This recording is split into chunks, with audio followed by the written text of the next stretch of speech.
Hello to everyone who is watching this gaming let's play on YouTube. I am Jordan Mustang 87 and now I have officially decided it is time for me to now get on with another all new let's play. This time I will be doing game number 17, and that is this: TOCA Touring Car Championship. Available for the Sony PlayStation and also available for PC.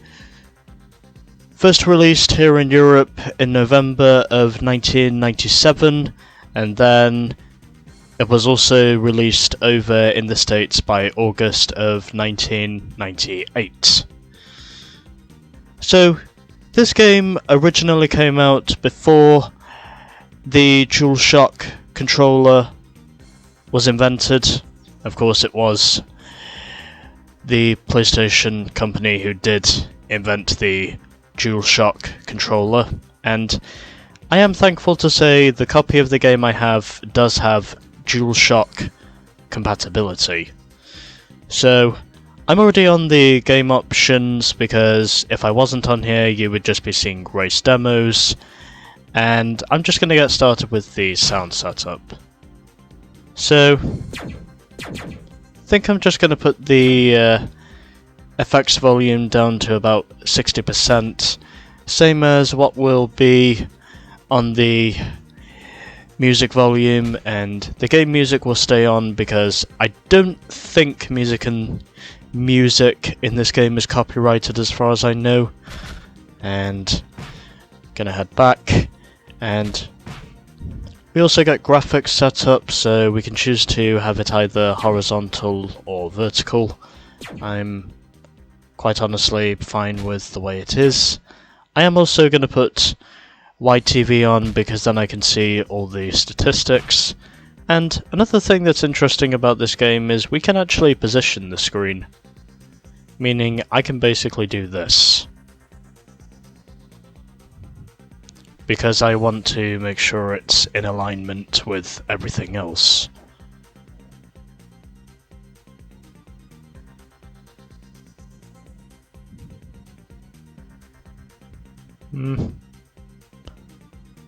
Yeah, I think that should do it. We can also do controller setup, meaning of course that we can choose to alternate between digital mode and analog mode.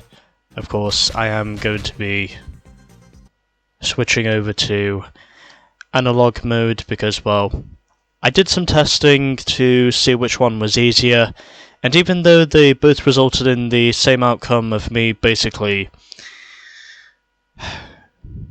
spinning all the time, I can definitely say analog mode was easier for me to have the navigation with than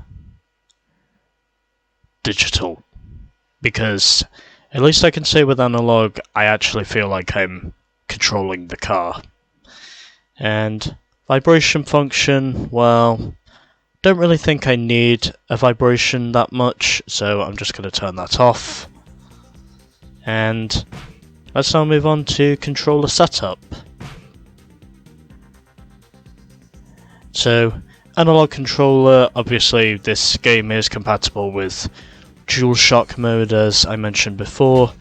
Sensitivity, don't really think I need to change that. So just going to leave that as it is, because I don't want to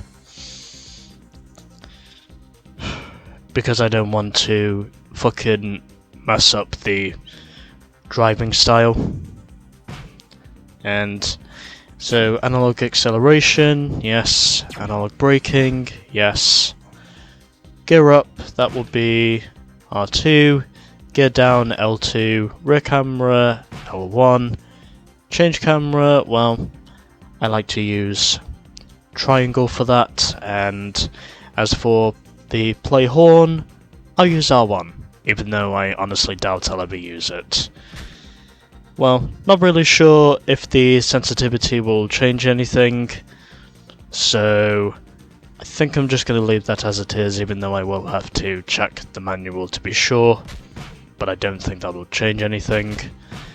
And well, as for the vibration, well, I'm just going to turn that off, because even though some of you probably wouldn't mind seeing my arms rattling whilst I try to stay in control of one of these race cars, I would simply prefer to just turn it off, because I don't want my, arms and hands to be rattling everywhere.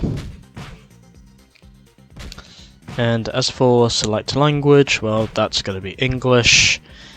And we also have high scores. Well, the only high scores we really have at the moment are time trial high scores, basically indicating the times we could set during time trial mode, but obviously because I've not saved anything, that's the main reason why that has not changed. And I'm also going to save my data here just so I don't lose the setup.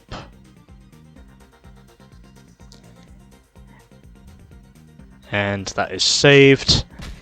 And now let's head over to the start race section. So we can choose to do either single race, championship, that's obviously what I'll be doing, and time trial.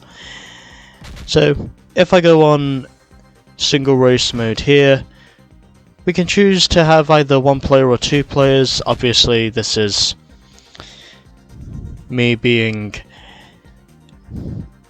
my usual single player self. We can also choose to have the race distance as well. We can choose to have as little as 1 lap, but also as high as 20 laps for each of the single races we select. We can also have the option to qualify, which I will only really be showing in this game once. And we can also choose between 3 difficulties here: easy, medium or hard. I'm just going to go with medium. And we can also choose to put our name in as well. And well, since I'm not really starting the game yet, I'm just going to stick with player 1 and say fuck it. And we have a total of 8 different cars we can drive from here, as of which if I press the right D-pad key here, we can change car, and also if I press the up button, we can choose to alternate between either automatic or manual. So the 8 cars we have here are the Honda Accord, the Audi A4, the Vauxhall Vectra, the Volvo S40, the Ford Mondeo, the Nissan Primera, the Peugeot 406, or Peugeot 406 I should say, and also the Renault Laguna. And in terms of drivers, as I am reading this from the manual, because, well, I want to, the drivers we have for each of the teams are James Thompson and Gabriella Tarquini, driving for Honda. For Audi we have Frank Bieler and John Bintcliffe. In the Vauxhall Vectra we have Derek Warwick and the double BTCC champion John Cleland, who oddly enough for most of his career was basically a Vauxhall supporter anyway. Driving for Volvo we have Ricard Rydell and Kelvin Burt. Then for the Ford Mondeo we had Paul Radicic and Will Hoy. In the Nissan Primera we have David Leslie and Anthony Reid.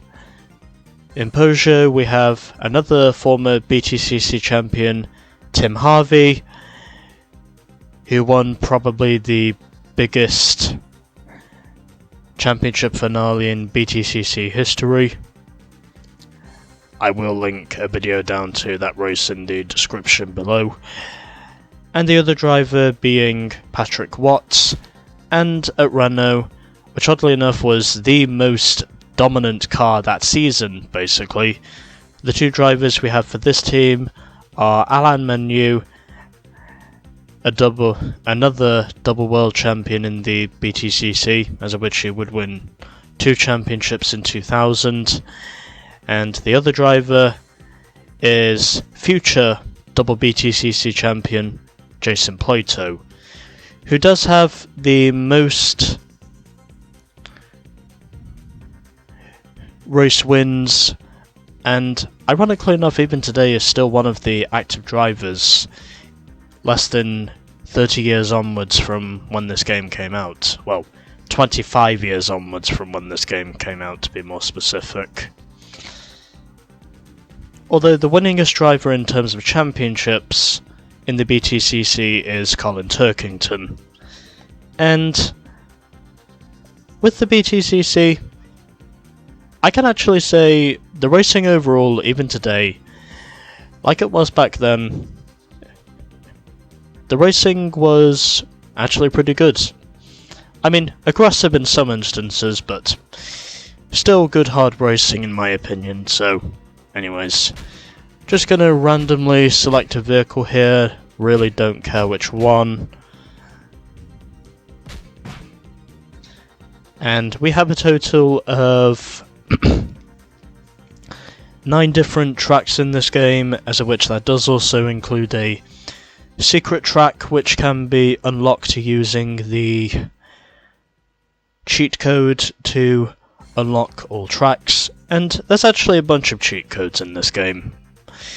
So the courses we have are Donington, Silverstone, Thruxton, Brands Hatch, Alton Park, Donington Short, Croft, Knockhill, and Snetterton.